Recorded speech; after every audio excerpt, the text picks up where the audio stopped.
guys, and welcome back to my channel. If you're new here, my name is Kayleigh June and I'm a beauty photographer based in Australia, and recently I've started this channel to talk about all things creative business wise and anything to do with freelancing because I really enjoy talking about it and I really felt like I needed to start a channel about it. So today I'm actually going to be talking about my story a little bit and where I started from and my journey into freelancing because it was a very long one.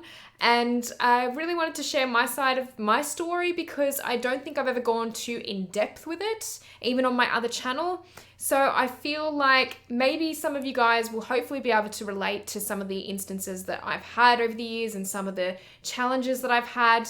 I think it's probably taken me a lot longer than maybe even a lot of other people to start freelancing. And there's a few reasons for that, but we're going to get into them today and hopefully you enjoy listening to this video. So I actually started photography when I was probably 15 years old and I was still in high school. And I actually found it at a time where I was going through a lot of things as you do as a teenager, but I was very introverted. I had sort of become a little bit depressed, I think, in high school. I wasn't happy. I really wanted to leave, and it's something that I'd never really considered before. And I think my parents were kind of horrified at the fact that I wanted to leave school because I'd never mentioned doing that before, and I had no intention of ever leaving school early. I'd always thought that I was going to go through to year 12 in Australia, which is where you graduate high school. But I was in year 11 at the time, and I had found photography. And it's funny because I was looking at doing something in the travel industry because I was also interested in travel a lot. But I found photography and it sort of came along at an interesting time because I'd sort of just made that decision to do something in higher education that involved travel. But I was always into the arts. I was always into doing creative arts and I loved doing illustrations and that sort of thing as well, but I was probably never that great at it, which is why photography really appealed to me because I was like, oh, I get to have a camera. I don't actually have to draw anything. But I really enjoyed the creative aspect that came along with photography, and I found it through DeviantArt. And it was crazy for me to see a lot of people my own age or even a little bit older who were doing these amazing things with photography. And Lara Jade and Zemotion were both huge inspirations for me at the time. I think they were the two girls that really inspired me to start photography, and their works were just so creative and conceptual, and there was something that really appealed to 15-year-old me at the time, and I loved it. So I ended up actually starting off with a little point and shoot camera that I got given from the previous Christmas, and I really loved it. It was at a time where MySpace was really big, so I was into taking a lot of photos and selfies at the time. So embarrassing. I really started to experiment more with creative self-portraits, and as I was really going through this introverted stage in my life, this super introverted stage where I was so anxious to go to school every day, I was really living a miserable kind of life at that time when I was 15 years old and I was looking at leaving school, and I eventually did end up leaving school at the end of year 11 because I just couldn't take it anymore. I couldn't be at school.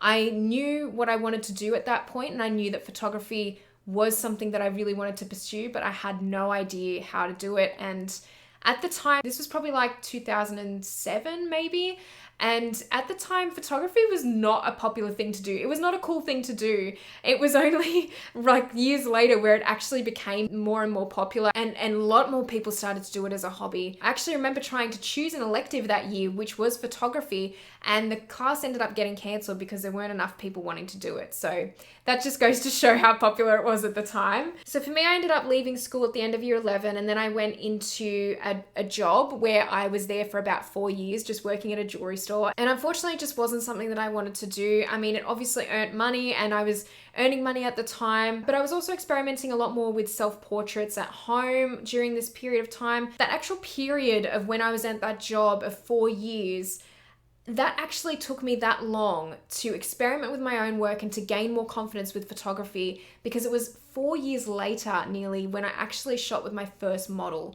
that wasn't a friend or family member, which is crazy for me to think of, that it took 4 years for me to build up my confidence.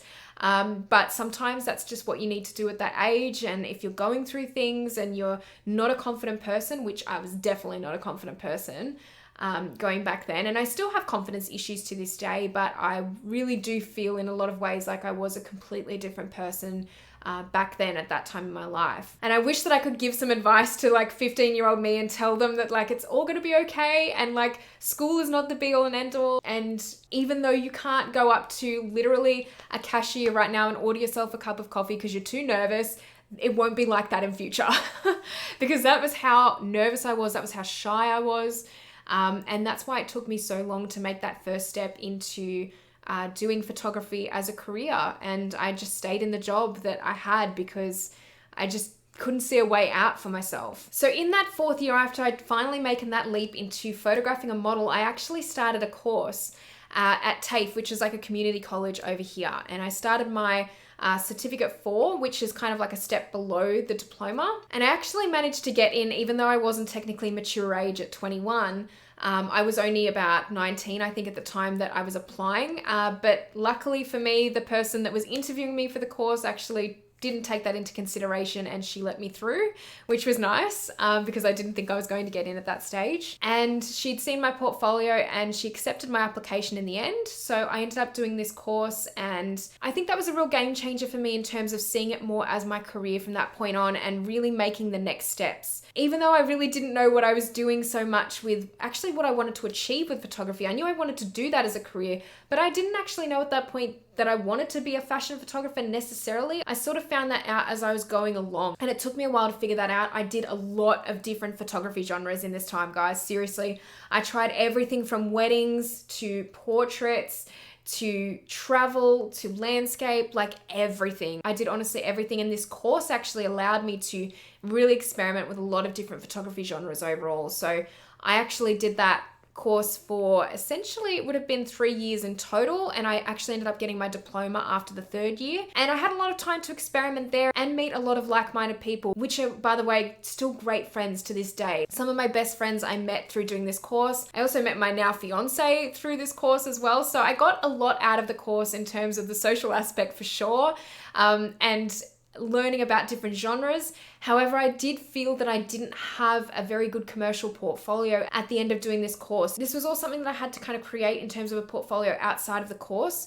So I was really fumbling through my way. I didn't know how to freelance. I didn't know where to start with it still. And I didn't feel like this course taught me the business aspects I needed to really make the next steps with my career. So then after I graduated from that course, I felt really lost again, and I didn't know where to start. I didn't know about pitching at this point. I didn't know how to get my work out there. You know, Instagram wasn't really becoming very popular until quite a number of years down the track from that point. At this point as well, YouTube wasn't really on my radar until about 2014. And I just didn't know where to start. Like, who does? Like, and especially back then, there wasn't as much information on freelancing. I think that's the one thing I will say is when I was telling my parents that I wanted to do freelancing, and in particular my mum, I think she was a bit confused about like what that entailed, because freelancing going back about 10 years ago or more wasn't as popular to do as a career path. It wasn't as well known, and freelancing at the time really just sounded like working casually almost, or not doing a full-time job. And I think a lot of people got confused when I said that that was something that I wanted to do. But I have to say, from the young age of 15, I knew that I didn't want to work a 9-to-5 job. I knew that that wasn't what I wanted for my life. I didn't want to be constrained to sitting at a desk 9 till 5 every day, working for someone else, being in a job that I didn't like. I didn't want that for myself. I wanted to have freedom. I wanted to do different things, and I wanted to stay creative throughout my life and to do those things and have those creative outlets. And luckily that was something that eventually did happen, but unfortunately for the number of years after I left that course, until I was around 27 years old, I was pretty much going from job to job, and I was getting stuck in this vicious cycle of not knowing how to start with freelancing and earn money from my business. But then I would quit my job because I hated it, or I didn't want to work that job anymore, and I just wanted to do what I wanted to do. But then, like I said, I didn't have any plan. I didn't know what I was doing.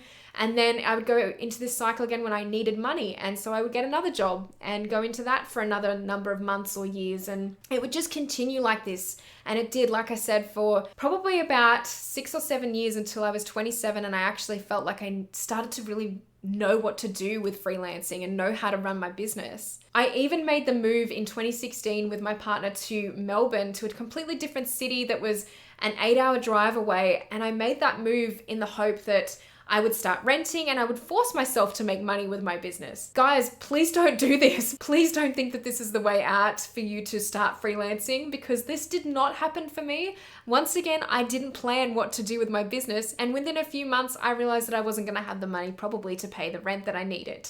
So I ended up going into a 9-to-5 job for a year just to make sure I was paying rent and I was doing things, and it was a completely different experience for me doing this particular 9-to-5 job because it was in the travel industry.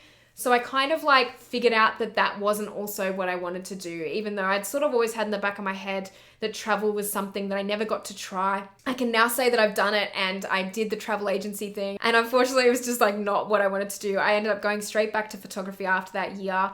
And I really took a lot of time out to realize what I wanted to do, especially with my portfolio work over that time too, which was good because I took a step back from photography in that year and being creative. And I realized at the end of the day that that was what I wanted. I wanted to be creative and I wanted to have that freelance business still. However, at the end of 2017, I went on an around the world trip and I came back and eventually I got stuck in that cycle again of I wasn't sure where to start, and then I ended up needing money. I wanted to move out again. So I ended up getting another 9-to-5 job.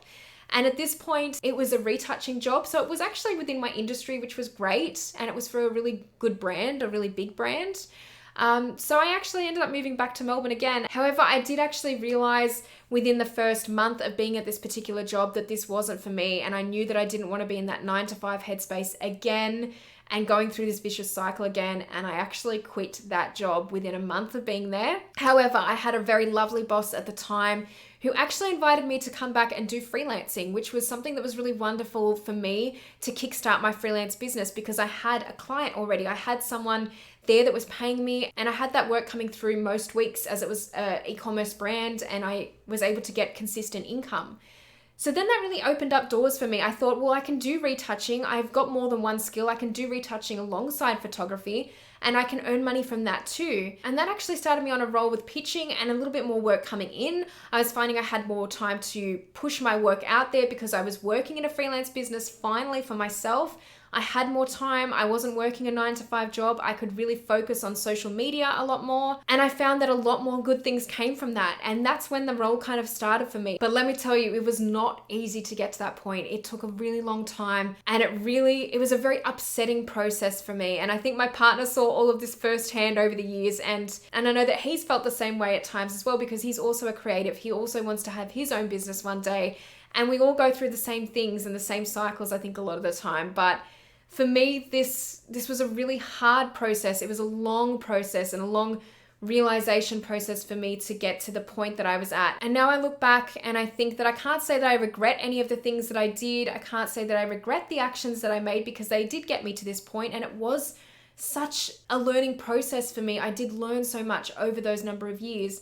But looking back, yeah, I probably would have done things differently and I would have planned better. And I think there's just so much more information out there these days. I think that if I was to start a freelance business again now, I would do it completely differently. And I think that I would know and be more confident in doing so. But it's easy to say this all in hindsight, and it's easy to say when you're not a 15-year-old girl that's very introverted, very shy, and can't even speak to people, because that's how it really was at times for me. And I think I've grown a lot more with confidence, especially since starting my YouTube channel in 2014 when my friend Jessica Kobasi got me onto YouTube. She was like, you have to do this, and really kickstarted me into doing it. And I'd always considered doing YouTube, but I didn't really know what to do with it in particular. And I'm so glad that I did now, because it really changed my career and opened up opportunities that I never thought that I would ever have a chance to do with my career. So it also gave me a lot more confidence. As I said, like if you guys are struggling with confidence at all, or if you feel too introverted to, I guess, really get started with your freelance businesses or to get out there on social media, I would recommend doing YouTube. As counterproductive as that seems, it actually gets you out there so much. It gets you speaking all the time to a camera. It gets you a lot more confident with speaking and words and everything. It's funny how I can look back at my first YouTube video now and really realize how far I've come there as well. So guys, I hope you enjoyed this really long-winded story about how I started freelancing, how I started my photography career, and where I'm at today. So it's been a very long road, as I said, but I think I've made a lot of mistakes along the way, but I've also learnt a lot along the way too. And I'm hoping to really share that with this channel. And hopefully you guys don't get stuck in some of the traps that I did. So guys, if you like this video, please give it a thumbs up. And if you haven't subscribed to my channel already, make sure you do. And click that subscribe button to see all the content that I'll have in future. And I will see you in the next video. Bye.